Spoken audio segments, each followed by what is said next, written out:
You're watching Local 44 Morning Brew, local news that matters to Northern New York, Vermont, and New Hampshire. All right, we know Valentine's Day is technically over today, but we do hope that many of you had a chance to celebrate with your sweethearts last night. Well, we certainly hope this next story didn't happen to you. A viewer in Vermont was shocked when the dating app Tinder banned her account permanently.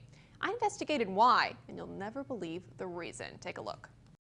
So I've been single for a while, and my friends were really encouraging me to try online dating. For this part-time comedian, full-time marketing strategist from Southern Vermont, I came to Burlington for college, and then I never left. finding love online seemed like a no-brainer. You know, I've kind of always been active on social media, so that's kind of how a lot of people know me in the area. I have been on a couple of different dating apps. I've been on Tinder for a couple years now. But a trip to California a couple weeks ago quickly turned into a dating disaster. A friend picked me up. We went and had some drinks and some lunch. I opened my Tinder profile just to show her, because we were talking about dating in California versus dating in Vermont. Within a couple hours, I got a notification that I was banned. Tinder shut down Nicole's account permanently after a user in the Bay Area reported her for this picture. My family is very big into hunting. I've hunted since I was 9, something I do as a hobby. Not only that, I received an email into our general sales account. but the offended user sent this email to her job in Vermont. Quote, "Really, this is the best a marketing strategist can do to find love online? No wonder why she's on Tinder. Not illegal,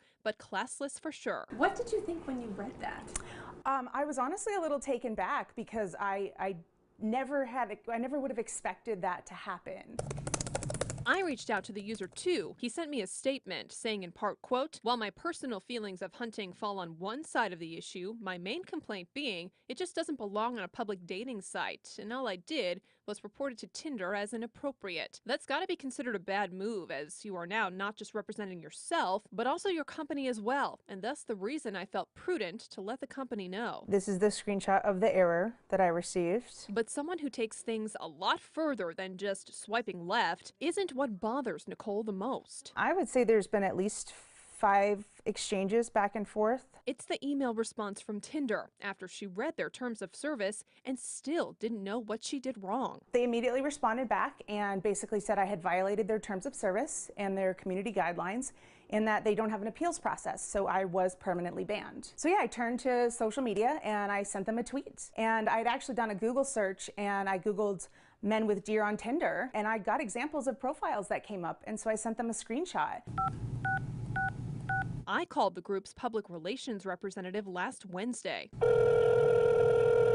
That same day, Tinder staff sent Nicole this email unblocking her account. This knee-jerk reaction of social media companies banning first, asking questions later, is only getting worse, according to Dr. Elaine Young, who teaches digital and social media marketing at Champlain College. The terms of service might say offensive content will be taken down. And if that's what the terms of service say, offensive content, then what's offensive to you is not offensive to me. Here's a tweet from February 8th. There's nothing wrong with showing off what you've got. Young says determining what content to eliminate is a sticky subject. So I think this just speaks to something that we're starting to see is more of a fragmentation of social content sites. Experts in the space are starting to talk about this more and more. The big go-to for everything doesn't really work. So what does this say about big corporations like Tinder, that they can institute a ban on someone, in this case my viewer? She can go back and forth with them via email multiple times, asking what terms of service she violated after reading them herself, and she doesn't get an answer other than, "You violated our terms of service. We take this very seriously." And it takes a member of the media to make a phone call to say, "Hey, what's going on here?" for them to actually turn around and unban her. It says that they need to do some work. So you can have all sorts of stuff that you have to actually mediate with human beings. The question is, are they doing that work? And this is their response. For Nicole, Yo, bro, thought this would be a good photo for your OkCupid. her message to dating app companies and those who use them is simple. The whole point of these dating apps are to showcase who you are as a person, and this is a core identity for me. Megan Carpenter, Local 44 News, South Burlington.